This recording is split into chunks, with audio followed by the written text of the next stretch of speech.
Anthony, hay algo de lo cual no vamos a escapar y es de la muerte. Bueno, ¿Cómo le gustaría a usted que su público, sus seguidores, le recuerden cuando tristemente llegue ese momento? no va a llegar triste. Mi muerte no puede ser triste. Yo no puedo, un hombre que ha vivido tan alegre y un hombre que le debe tanto a la vida misma. Cuando me muera, no voy a partir triste. Voy a hacer la celebración de que viví. En vez de irme triste porque me muero, voy a celebrar los años que pasé vivo. Pero de hecho, ya estoy conforme de la vida que viví. Y cuando me toque cerrar los ojos definitivamente, lo único que quiero es que donde dos personas se besen y donde en alguna parte el amor de cualquier forma se manifieste, yo estar aunque no esté.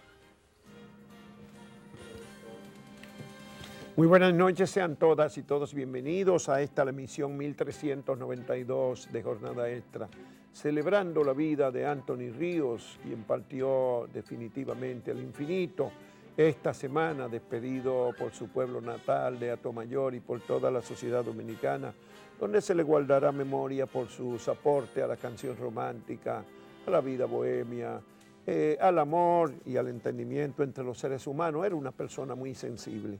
Vamos a tener la compañía aquí del teólogo y activista social Franklin Pimentel Torres, con quien vamos a hablar una radiografía ética de la sociedad dominicana. Muchísimas gracias por acompañarnos esta noche en Jornada Extra.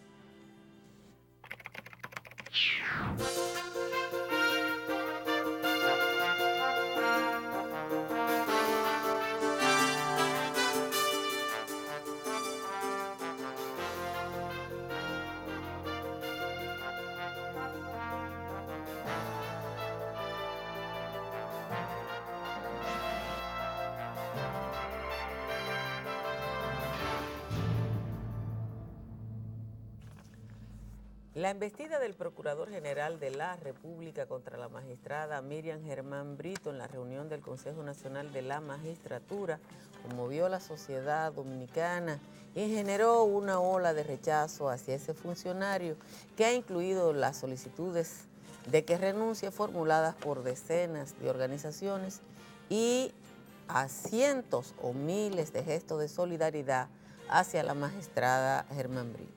Y el procurador Jean Alain Rodríguez no solamente emprendió una ofensiva verdaderamente implacable y de baja categoría contra la magistrada Miriam Germán, sino que también se violentó, se voló por completo el reglamento que rige la evaluación de los jueces de la Suprema Corte, que ellos mismos se habían dado un mes antes. Él está entre los firmantes de ese reglamento fechado el 2 de febrero, y un mes después pues ignoró por completo en varios los aspectos fundamentales, como el que establece que antes, primero, que no se pueden recibir denuncias anónimas; segundo, que cualquier denuncia u objeción tendría que ser conocida de antemano por el órgano y darle un plazo de 24 horas al afectado para que pueda responder, para que pueda defenderse.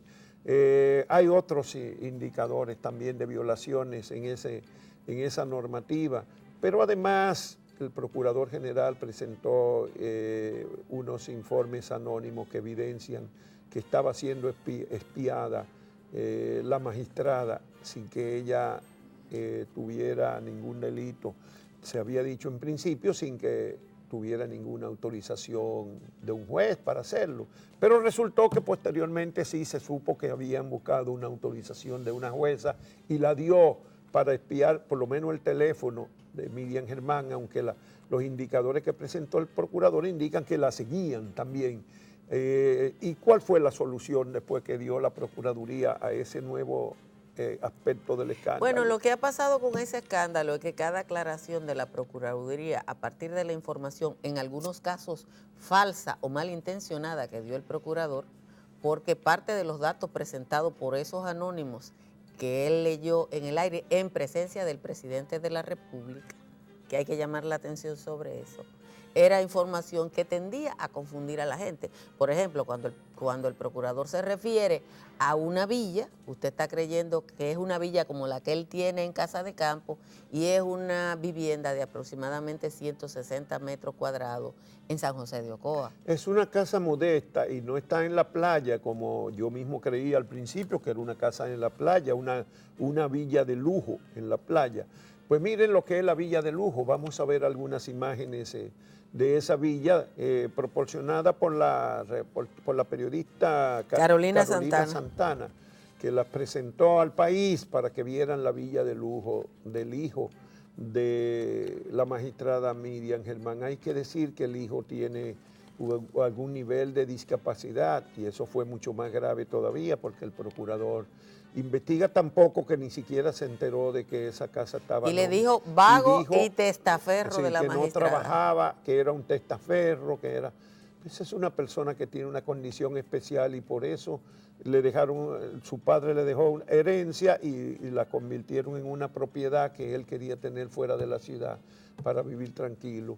Eso se convirtió en un drama de la sociedad dominicana. Podemos ver las imágenes de la villa. Bueno. ¿No la podemos ver?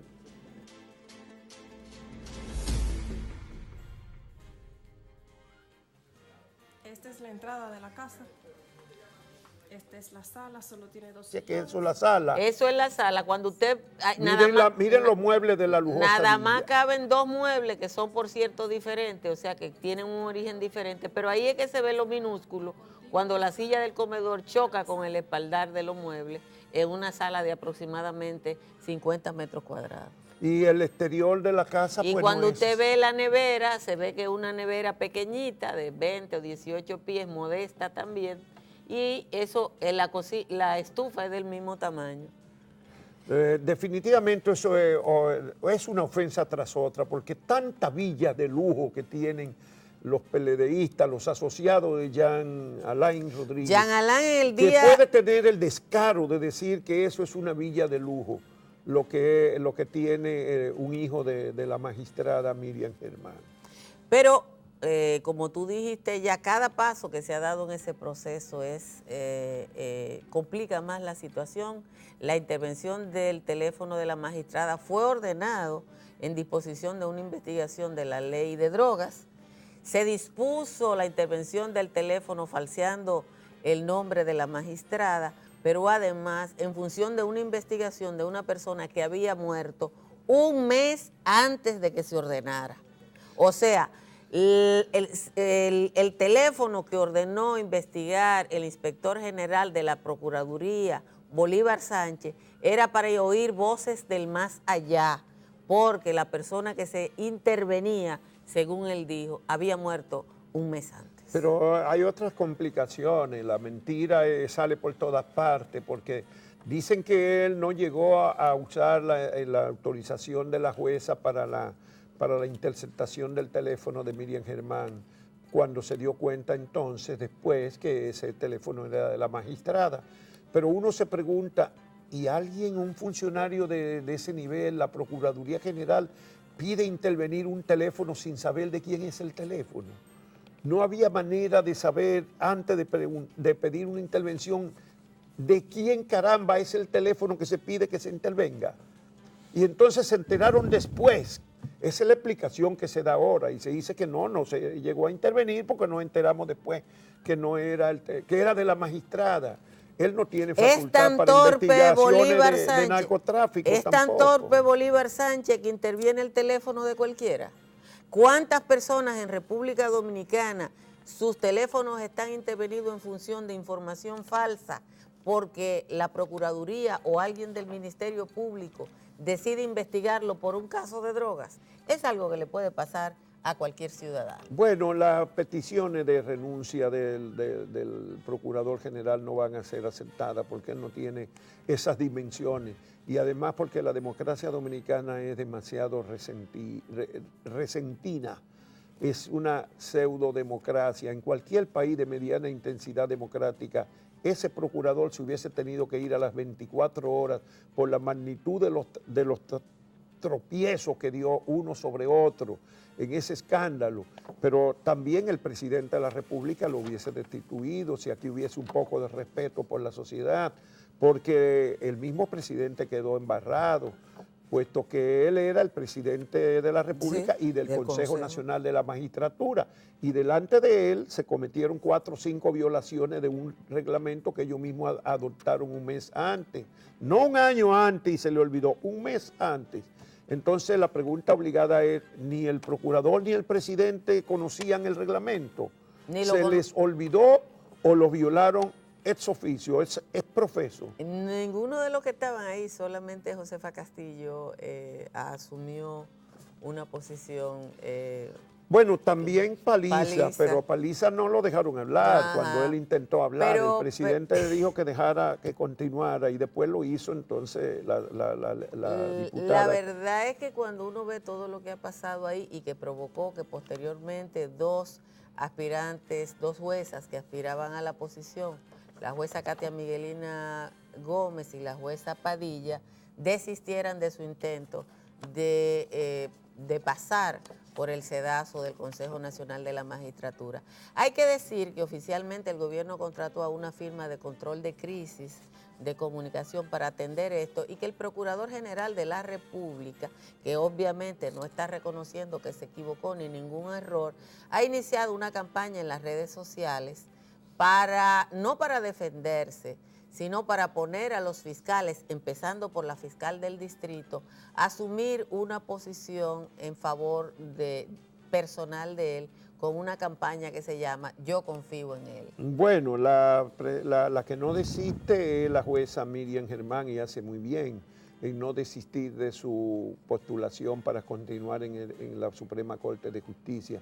Y tendrán que decidir entonces si la destituyen o si respetan a esa magistrada, que es uno de los símbolos, de los más claros y connotados y reconocidos símbolos de pulcritud en la justicia dominicana, porque eso es lo más grave, que se ha querido igualarnos tanto a todos, parten de un ámbito tan podrido, donde hay tantas bajezas y tantas flaquezas que piensan que nos van a igualar a todos y por eso hay que destruir a un símbolo de la pulcritud.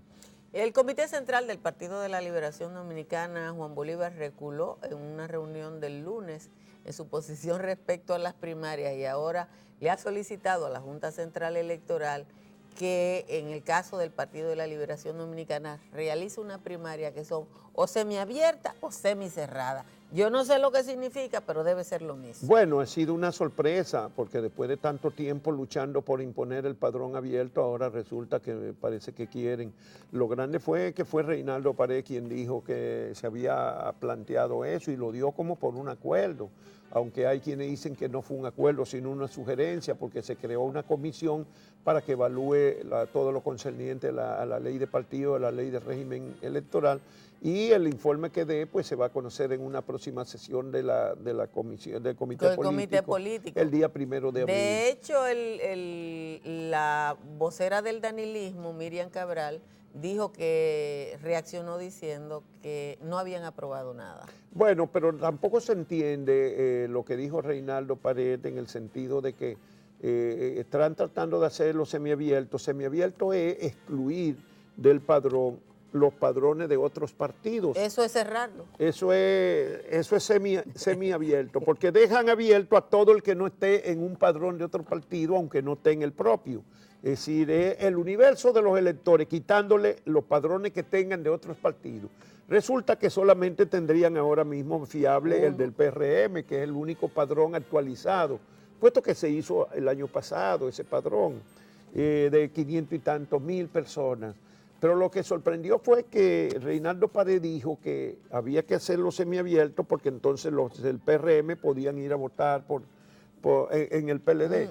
No es posible, pero tampoco es posible que Reinaldo no sepa cómo es que va a funcionar según lo que ha dictaminado la ley electoral y el reglamento de la Junta Central Electoral, cómo va a funcionar el padrón.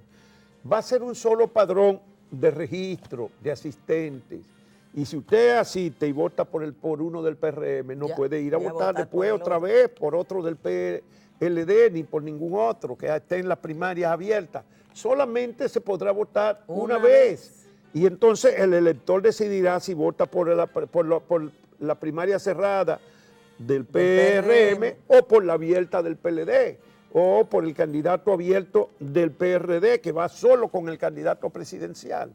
Pero todavía parece que no entienden lo que han aprobado de ley de partidos. Señores, después de 20 años de discusión de esa ley.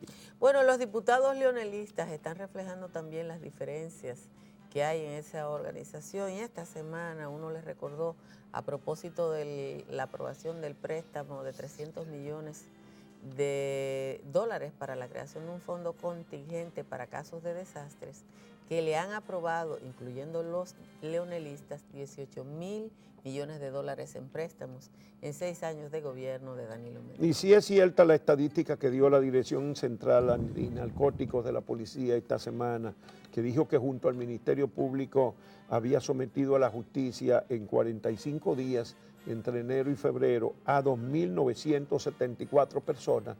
Hay que convenir en que habrá que hacer 3 o 4 cárceles cada año, porque en 45 días 2.974 da 66 por día.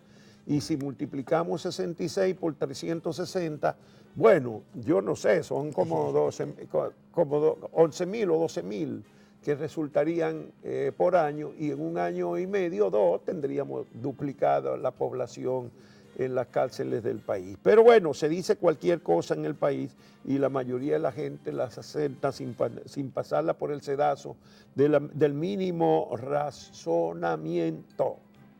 Mientras tanto, los abogados de Tommy Galán siguieron destrozando el expediente que elaboró la Procuraduría General sobre el escándalo de Brecht. Resulta que a Tommy Galán le contaron entre los ingresos que consideran evidencia de enriquecimiento ilícito, derivado de más de $1 millón de pesos que recibe cada mes del barrilito que tienen todos los senadores y que es público y discutido, pero la Procuraduría no lo sabía.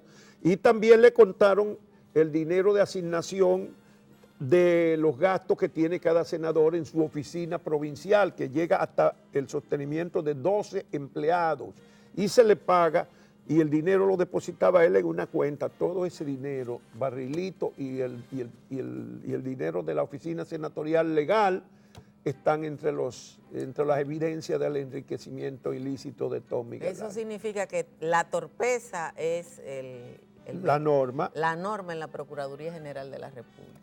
Bueno, y finalmente esta fue la semana de partida de Anthony Ríos. Estamos dedicando esta emisión y vamos a tener 2 trabajos sobre el particular, una entrevista y un reportaje que hizo Isabel de los Santos al final.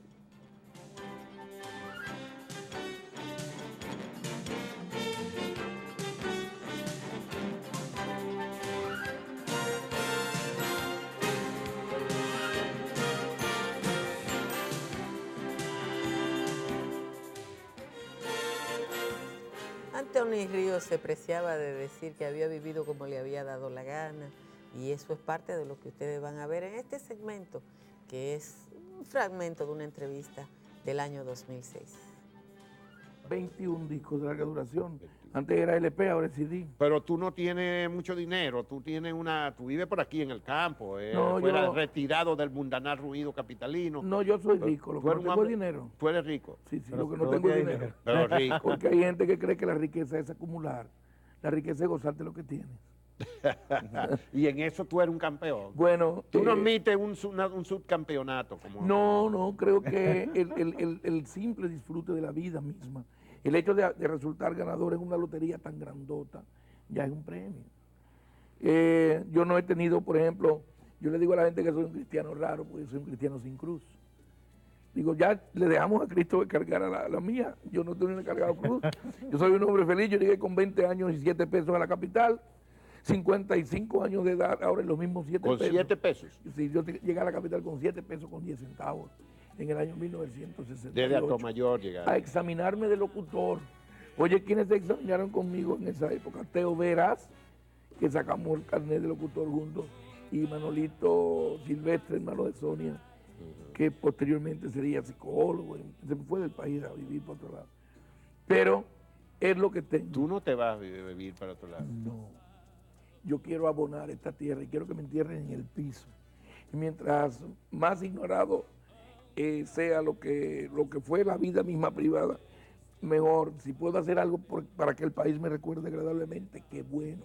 Tengo pensado que no me le pongan cruces donde me vayan a enterrar, sino una pirámide de mármol negro pequeña que diga, aquí estoy, disfrutando de la tranquilidad de mi muerte, como disfruté las turbulencias de la vida. Y más para abajo chiquitico, te espero, para que te diga, oh, pues te desgraciado.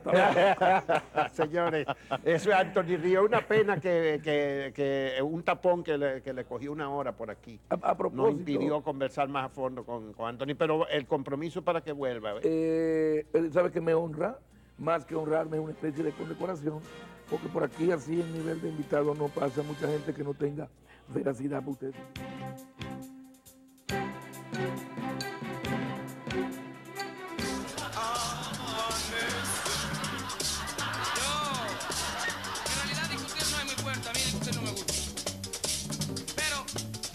También que si discutía con alguien que lo hiciera siempre con señores, con viejos, porque dije que a los viejos la vista se le acorta y...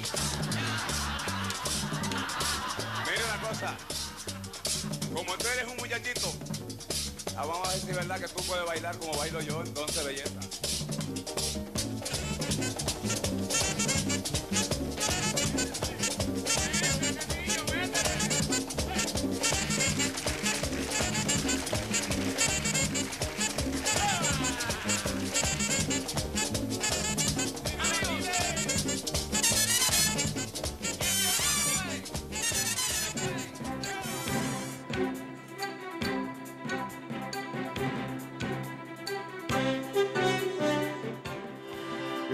En el mundo. Franklin Pimentel Torres fue sacerdote católico, teólogo, un activista social de toda la vida, comprometido con los valores éticos de la sociedad, y él hace sus propias reflexiones de la ética.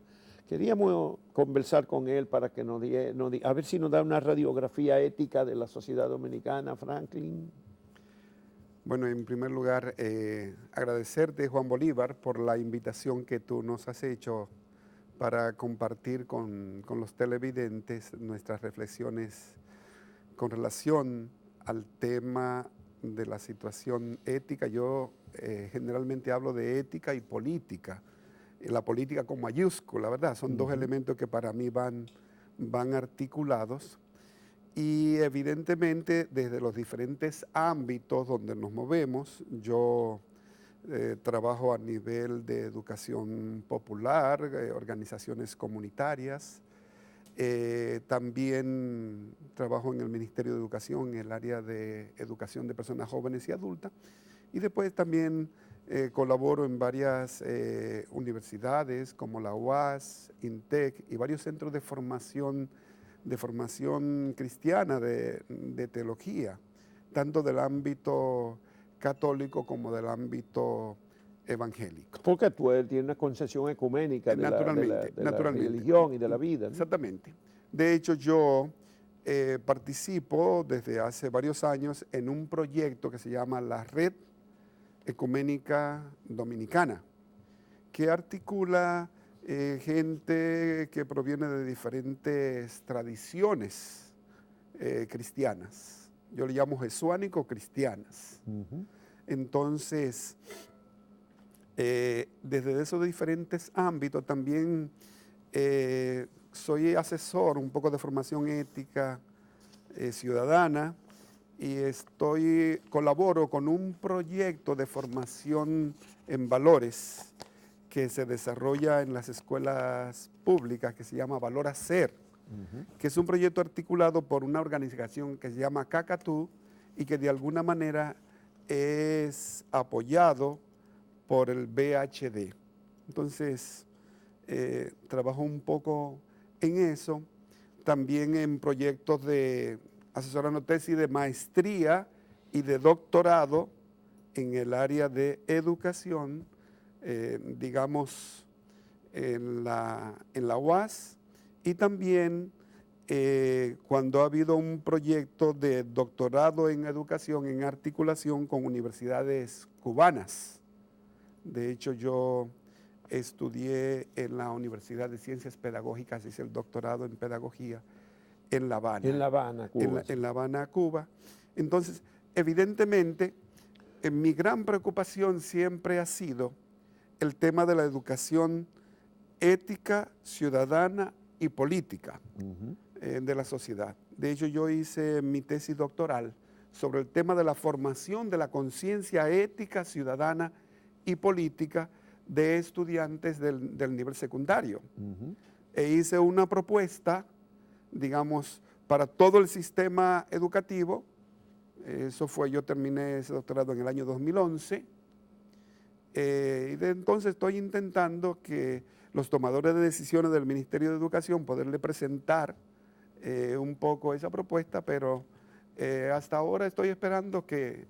Franklin, pero no es muy difícil que la ética baje a las escuelas si desde arriba en la política, en el Estado, en los grupos empresariales, en los sectores dirigenciales de la sociedad, se ignoran los más elementales principios de la ética. Por ejemplo, hay quienes predican la política hoy día como el arte de destruir al resto para predominar, no importa cómo.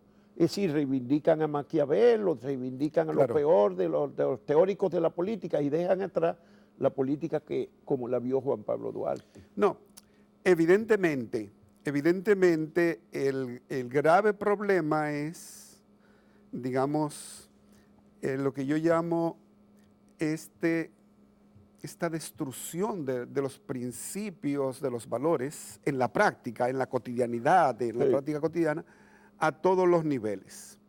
Evidentemente, el sistema educativo está permeado de esa actitud. Es evidente que los grupos del poder económico, del poder partidario, la ética de ellos pasó, digamos, a ser la antiética. Memorias venerandas de otros días. Exactamente. Yo escribí no hace mucho en el Digital Acento un artículo señalando si son recuperables los hijos de Juan Bosch. Si son recuperables éticamente y políticamente. Entonces, evidentemente, el planteamiento mío es que en este momento no son recuperables porque no hay una actitud de volver a las fuentes de la ética, de la verdadera política. Y evidentemente, cuando eso a los altos niveles no hay voluntad ético-política de que las cosas sean diferentes, es difícil que eso pueda trabajarse en las escuelas. Yo he planteado, por ejemplo, que ahora estamos en un proceso de revisión y actualización curricular, ¿verdad? Entonces, el tema ético-político, desde los años 90, desde el primer plan decenal, fue una cosa que se dejó en lo transversal.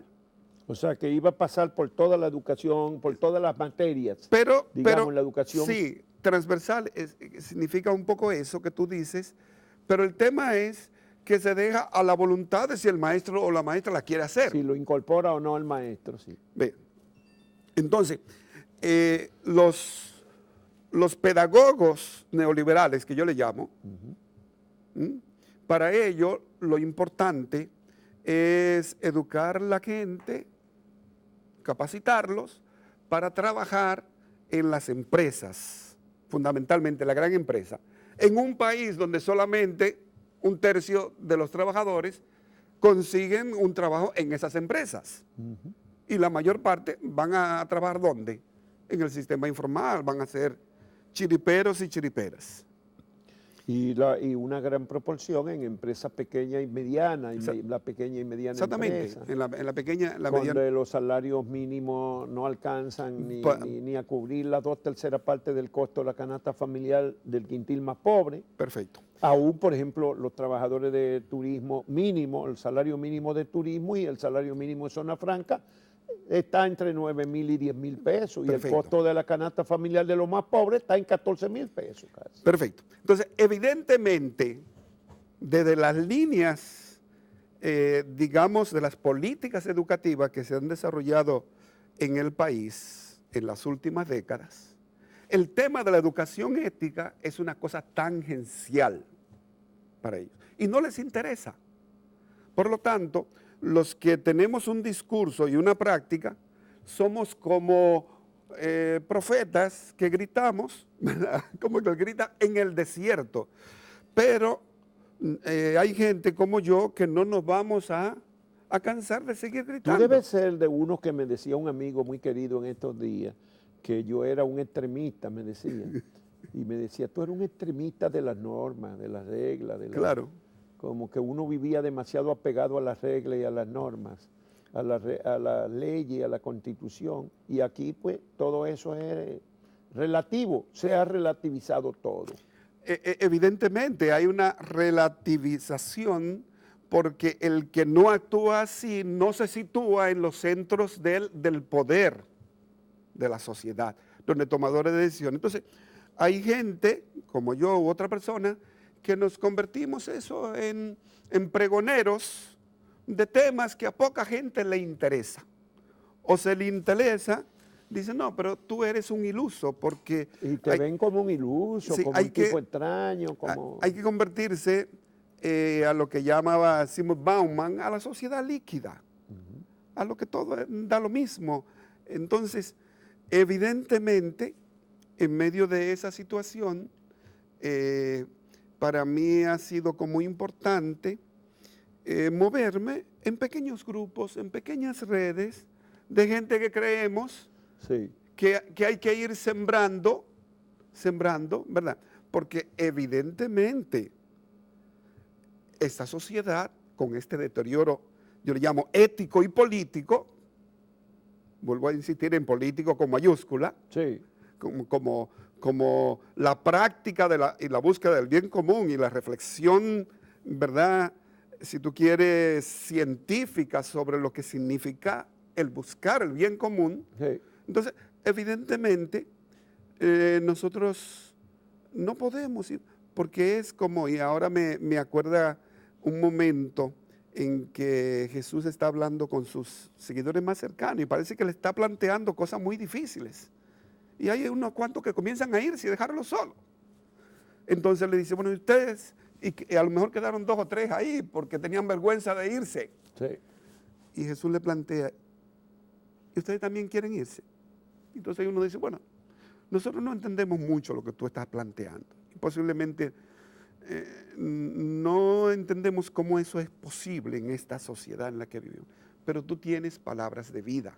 O sea, quiere decir, lo que tú estás diciendo como que toca lo profundo de mi corazón. Bueno, en la sociedad dominicana hay una crisis de ética y de valores y de cumplimiento de la normativa. Y esa misma sociedad cada vez más preocupada por la delincuencia y la inseguridad que genera. ¿Tú ves alguna relación entre esa delincuencia y la inseguridad y esa vocación para prescindir de las normas, de las leyes, de la constitución que hay en la sociedad dominicana? Evidentemente. El romper, porque en la sociedad dominicana ha habido en las últimas décadas un romper, digamos, de la estructura social. Todo la estructura social, de los valores sociales, de las redes solidarias que se creaban en los barrios, en los campos, ¿verdad? Entonces, con este desarrollo del sistema neoliberal en las últimas décadas, ¿verdad?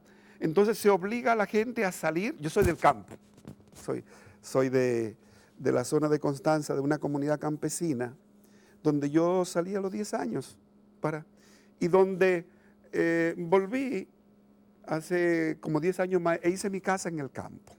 Entonces siempre que puedo me voy de la ciudad allá. Tú tienes también tu villa de lujo por ahí. Yo tengo una casita. Porque ahora se van a llamar villa de lujo cualquier casa que tenga. Sí, tengo una casita, Juan Bolívar, en un lugar donde mi abuelo, Saturnino Pimentel, que fue uno de los estrategas de la Guerra de la Restauración, comenzó a trabajar, va a ser el año que viene 100 años. Entonces, ahí yo tengo como mi conuco, mi casita, y también un terreno. Y te refugias, Sí. te ocultas por ahí. Un terreno como de 1000 tareas, donde estamos haciendo un proyecto agroforestal para sembrar árboles. Por ejemplo, en los últimos 4 o 5 años hemos sembrado más de 50.000 árboles en la montaña. O sea, cuidando las aguas. Sí. ¿Verdad? Es un lugar también donde vamos con grupos de amigos, redes, Sí. como para tomar agua. Tomamos agua limpia del río, ¿verdad? Pero la pregunta ¿es posible controlar la delincuencia abajo si arriba no creen y son hipócritas con el cumplimiento de las normas? Todas las normas, el liderazgo nacional. Evidentemente es una estructura. Yo creo que la pequeña delincuencia, que yo le llamo delincuencia callejera, es la consecuencia directa de la gran delincuencia. O sea, que es consecuencia de. Sí, claro.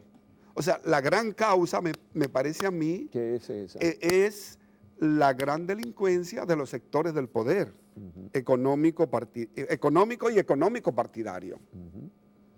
Que evidentemente uno de los factores que se está dando en el país, como en otros lugares de América Latina, es que antes todos sabíamos que el poder económico influenciaba las decisiones del poder político partidario. Pero se ha dado en el país como, qué sé yo, como en Estados Unidos, en el caso de Donald Trump, como Macri en Argentina y otros, es el poder económico que en sí toma el poder. Por ejemplo, la última década en este país, y quiero referirme a los últimos gobiernos del Partido de la Liberación Dominicana, el grupo económico partidario que estaba detrás de la facción que yo le llamo el PL-leonelismo, eran gente del partido que se enriqueció, ¿verdad?, en el poder. Pero en esta última versión es gente que fue rico al poder, a tomar decisiones a favor, digamos, y evidentemente para ellos la ética, ¿no? O sea, van a enriquecerse. Qué pena tan grande, ¿verdad? La del profesor Juan Bosch de dedicar su vida. Se salió del PRD diciendo que eran todos unos ambiciosos y que lo que pretendían eran cargos, que eran corruptos, cuando todavía no habían ejercido el poder más que los 7 meses que él presidió, Claro para que sí. crear un partido hecho a su imagen, semejanza, y dedicó los últimos 25 años de su vida a eso. Ese resultado, ¿qué lección deja eso? Bueno, a mí me parece importante, Juan Bolívar, que veamos eso en perspectiva histórica. A mí me gusta verlo un poco más allá. Sí. Desde el inicio de este proyecto que llamamos República Dominicana, esa ha sido la historia. Acuérdate cómo Juan Pablo Duarte y los trinitarios visualizaron otro proyecto. Pero el proyecto cayó en manos ¿de quién? De los ateros, liderado por Pedro Santana. Bueno, es la historia de la República. Es la historia de la República Dominicana. Porque pasó lo mismo después con los sueños de Luperón y pasó del Partido con Azul. Espaillat, y del Partido generaron a Azul. Lili después. Exactamente. Incluso, Juan Bolívar, a mí me toca eso de cerca, porque mi abuelo fue el asistente de Lilis.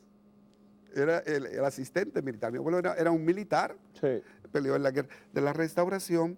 Y me cuenta mi padre, porque yo no lo conocía a mi abuelo, que murió de 115 años en 1955, que mi abuelo murió un poco decepcionado. Se fue a la montaña al final de su vida cuando tenía 80 años, porque sus sueños de generar, él era evidentemente del Partido Azul. Y entonces después vino todo el lío de principio del siglo con los bolos y los coludos, la dictadura. O sea, quiere decir, lo que estamos viviendo en este momento para mí es como una etapa del ciclo histórico de lo que ha sucedido en este país y en esta isla.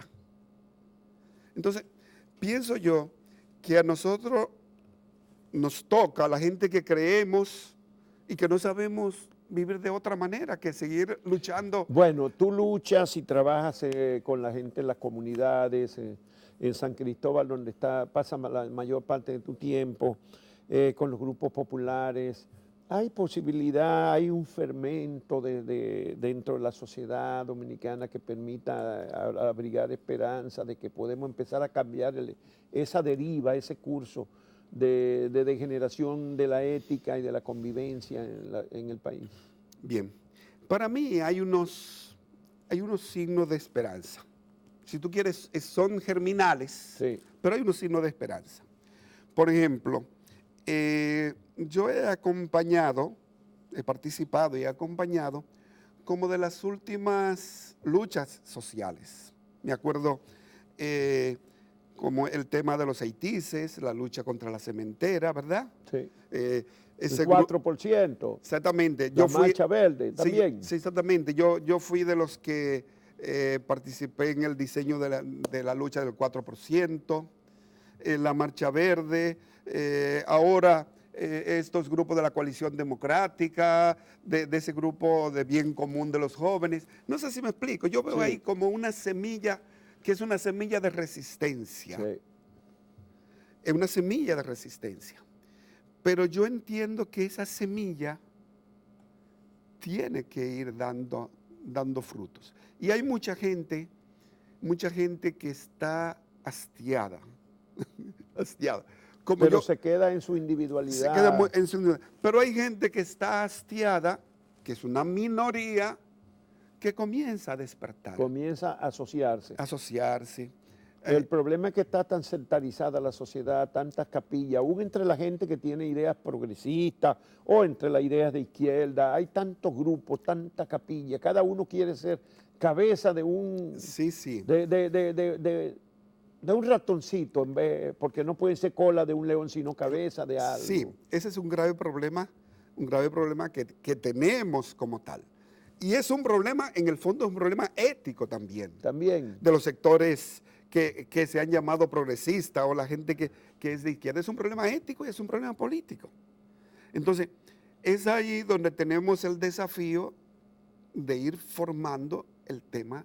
O sea, yo digo formando, yo digo apoyando la formación porque yo creo que nadie le forma la conciencia a nadie, pero sí uno puede promover espacios, digamos, articulaciones, alianzas, coaliciones, donde eso se vaya un poco generando. Pero habría una responsabilidad en las iglesias. Tú estuviste, ahora mismo estás en receso como sacerdote, pero tú tuviste 2 décadas en la iglesia y tú tienes una concepción teológica avanzada, pues, más o menos por la teología de la liberación. Pero no tendrán las iglesias que despertar un día para convertirse en los verdaderos adalides de la promoción de una nueva ética de la sociedad para salvar un poco esta sociedad. Mira, Juan Bolívar, en mis análisis socioteológicos, yo incluso tengo algo escrito por ahí, y entendí hace mucho tiempo que las iglesias, ¿verdad?, generalmente responden y sirven de apoyo al sistema económico político reinante en la sociedad. Porque se incorporan a buscar beneficios, a establecer, aunque sea para construir templos. Exactamente. De piedra, levantar edificios. Hay un colega teólogo que se llama Jorge Pisley, que escribió un texto que se llama La historia de Israel desde los pobres. Entonces, él dice que en los ámbitos religiosos son ámbitos que por lo general dependen de los sectores del poder. Por ejemplo, él habla del sistema tributario egipcio, que está el faraón y tiene como 3 grandes grupos que lo soportan. ¿Quién soporta al faraón, al monarca? Bueno, pues los funcionarios, el ejército y los líderes religiosos. Entonces, yo lo que entiendo es... Bueno, tú casi estás diciendo que la religión es el opio del pueblo, entonces. Un poco, en alguna medida, Marx tenía razón, porque en muchos casos la iglesia se le vende como resignación.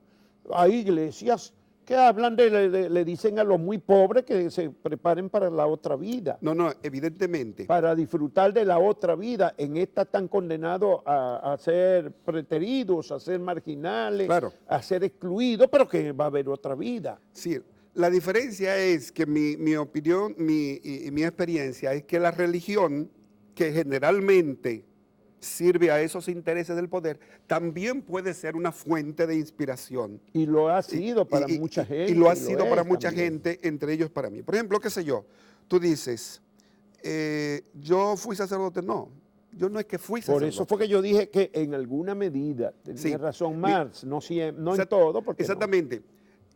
Porque, por ejemplo, en el caso mío, Juan Bolívar, yo nunca tuve vocación de ser sacerdote.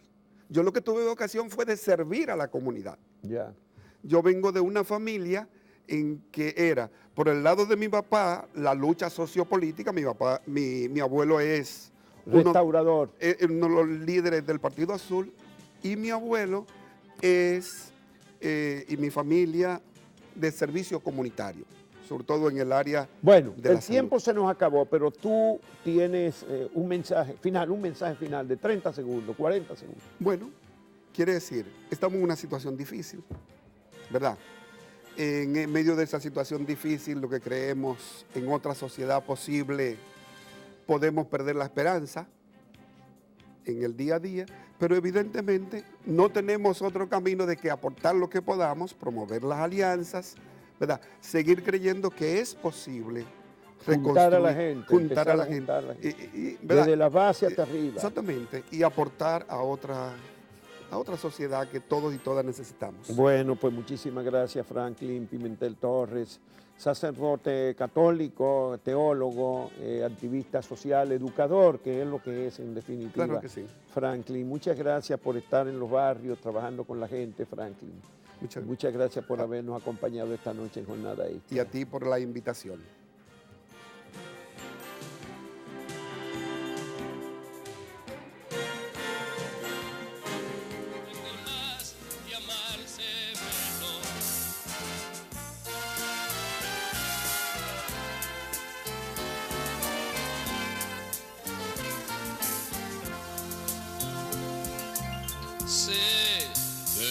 Quieres de verdad, es una dulce realidad, y con tu amor yo tengo el cielo, pero no sé por qué razón tú dañas cada íntima ocasión con tu actitud.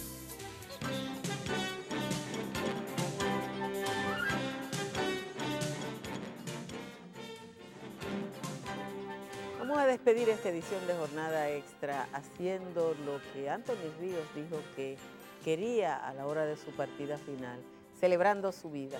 Nos encontramos de nuevo el próximo domingo.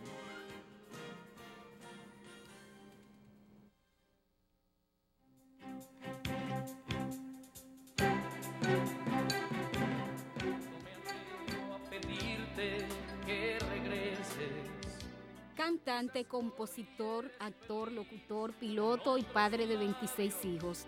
Froilán Antonio Jiménez, conocido en el mundo artístico como Anthony Ríos, dijo adiós a sus 69 años, tras batallar con varias enfermedades, siendo la obesidad y complicaciones cardíacas la que provocaron su muerte. ¿Dónde estás? ¿En qué otros brazos te entregarás? ¿A cuánta gente le sonreirás? ¿De qué hablarás? Su partida deja luto y pesar entre familiares y amigos que lo describen como un ser extraordinario que llevó una vida alejada de los conflictos y destacan su personalidad alegre. Era un ser admirable, siempre contento, siempre con una sonrisa, nunca con un conflicto con nadie.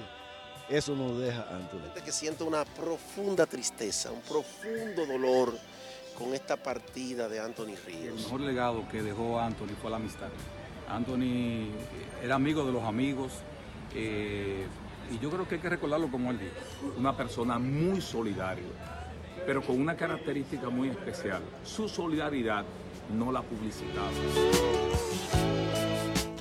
El presidente de la República, Danilo Medina, lamentó el fallecimiento del artista a través de su cuenta de Twitter y algunos amigos del mundo artístico manifestaron su pesar mediante las redes sociales. Anthony Ríos decidió dejarnos y nos pide además que los recordemos con alegría. Mucho más difícil cuando se ha querido a alguien como nosotros lo hemos querido a él por todas las vivencias. Vete en paz, amigo. Descansa en paz. El espejo burlón me devolvía. Nació en Las Cañitas de Sabana de la Mar, provincia de Atomayor, el 17 de julio de 1950. Allí fueron sus inicios tocando la guitarra y cantando. Que es un hijo de esta provincia, un hijo de este pueblo, a quien él durante tanto tiempo brindó su cariño, su amor. Anthony fue tan inmenso que era hasta piloto. Para los atomayorenses y para Santo Domingo de esta República Dominicana, está vivo en la mente de los... Las cosas que mi mente ya sabía. En los primeros años de la década del 70, pasó al Combo Show con el tema Sentimental. Soñar es la vida mía, soñar contigo mi bien. En los años 80 pasó a ser baladista, colocándose entre uno de los más populares del país. Entre sus éxitos se cuentan Viejo Amigo, Fatalidad, Pudiera Ser, Hoy Daría Yo la Vida, Si Usted Supiera Señora, entre otros muchos. Si entendieras que cuando te miro, esta soledad se ahuyenta. Junto a Luisito Martí incursionó en la televisión, donde también ganó éxito y popularidad. Porque yo se lo regalé. Bueno, está bien, mi amor. Y además mi palabra no puede caer por el piso. Por el dinero que costara el reloj. En 1994 forma parte del programa Cuentos y Cantos. Debutó en el cine junto a Martí en la película dominicana Nueva York 3. Vete a tu trabajo. Va buena. Vete a tu trabajo, al paso. En su vida familiar siempre habló con orgullo de su numerosa familia. Pero para mí sí, para mí él es un excelente padre, excelente amigo, excelente compañero, excelente escucha. No vuelve una oportunidad perdida. Anthony Ríos, hasta poco antes de su muerte, se mantuvo realizando presentaciones. Tú fuiste la mejor de todas ellas.